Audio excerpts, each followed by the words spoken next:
here are our 4 homogenated samples for our plant biochemical lab. We have cauliflower, beans, corn, and apple. Over here we have the old distilled water. We have albumin, which is a protein. That's going to be one of our positive controls. Starch is our positive control. And glucose for simple sugar. I should mention the distilled water is our negative control. So for all 3 of the tests, we will test distilled water. We should hopefully get a negative, yes. For the protein test, albumin should give us a positive. For the starch, we should get a positive test. And for the glucose, we should also get a positive test for simple sugars. Okay, so my assistant is going to fill each of the tubes up with 3 milliliters of each of the solutions. So almost just like you guys were in lab. So that's apple. And some of our homogenates are kind of thick. Oh, yuck. I want you guys to get to experience actual lab where you'd have to wait for the material to get into the pipetter. And also just below the bulb of the pipetter, that equals exactly just about 3 milliliters. So if you look on the directions on your lab handout, we're adding 3 milliliters of each of our samples. So right here in your directions, 3 milliliters of distilled water, 3 milliliters of each of the samples, 3 milliliters of our positive control sugar. And then if you notice, we're going to put 1/2 a dropper full of Benedict solution. So now our positive control tube is getting glucose, so 3 milliliters. And then our negative control, our distilled water, is getting 3 milliliters. Okay, so we are now going to take these over to our Benedict station. And so here at the Benedict station, we are going to add 3 milliliters of Benedict solution to each of our tubes. And then we're going to be adding that to a hot water bath. So let's we add heat to this. All right, 3 milliliters into the distilled water. 3 into our glucose. And 3 milliliters of Benedict's into our cauliflower. 3 milliliters into our, what was that? Oh, that's our bean sample. And 3 milliliters into corn. And that one was a little short. I'm going to add a little bit more. And 3 milliliters into our apple tube. And then we're going to cap off our Benedict solution. You always want to wash your hands after using the Benedict solution. It is somewhat caustic.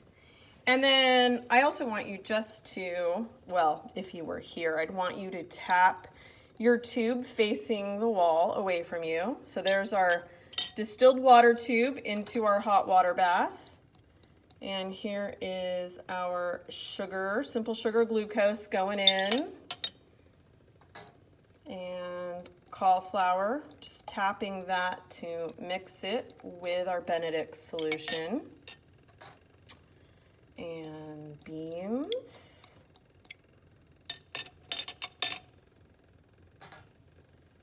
Now, if you were here, I would tell you guys, I don't want you to put more than one student's tube in the hot water bath at a time, because that's just too many tubes in there at once, okay?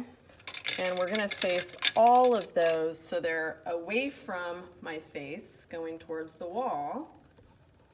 And so now I'm gonna let you watch those cook. And take a look at your lab while you're waiting to see what are you looking for with a positive Benedict's test for simple sugars. I'm going to wash my hands and get all the Benedict solution off of me because safety first. I'm also wearing goggles right now while I'm testing these solutions for simple sugars. If you get Benedict's in your eyes, it can be an issue. There's a lot of acid material in the Benedict's. So, I've heard that the Benedict's test every once in a while is on the MCAT. So, for example, a chemical test that you can use to test for simple sugars, and that you should know it's a Benedict's test.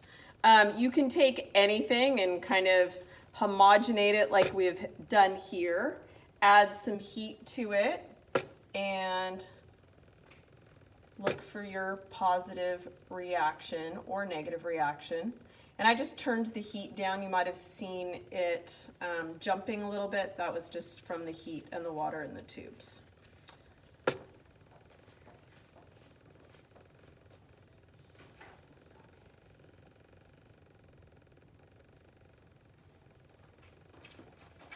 All right, you guys, so pause here, or you can just keep watching the video, but what kind of color change should you be getting for your positive Benedict's test?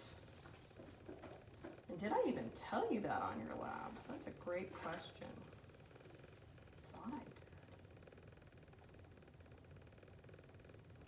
I did. So, I'm not going to tell you, but I bet you can tell by looking at the tubes. It's kind of obvious. All right, we can almost take those off. We got some amazing results fairly quickly for this test. So, we're just going to take this off of our hot plate, and when we do that, we always want to turn the hot plate off and unplug the hot plate. I've got my test tube rack here, and let's go ahead and take these guys out. So, apple, that is a very positive orange Benedict's positive test. Corn, fairly positive. And on your data sheet, you can go ahead and just put like plus, plus, plus if you have a really positive reaction, or a minus for those. Here's our cauliflower. And here's our beans. And the last one is our negative control. So, let's take a look at these. We've got over here on the left, apple with fairly orange result, corn, a little less orange, cauliflower, a little more orange, and then beans, not a lot of simple sugar locked up in beans. And then here's our positive control and our negative control. Okay, so that is your Benedict's test and data all in a quick video. All right, I will see you in the By Your Etz test.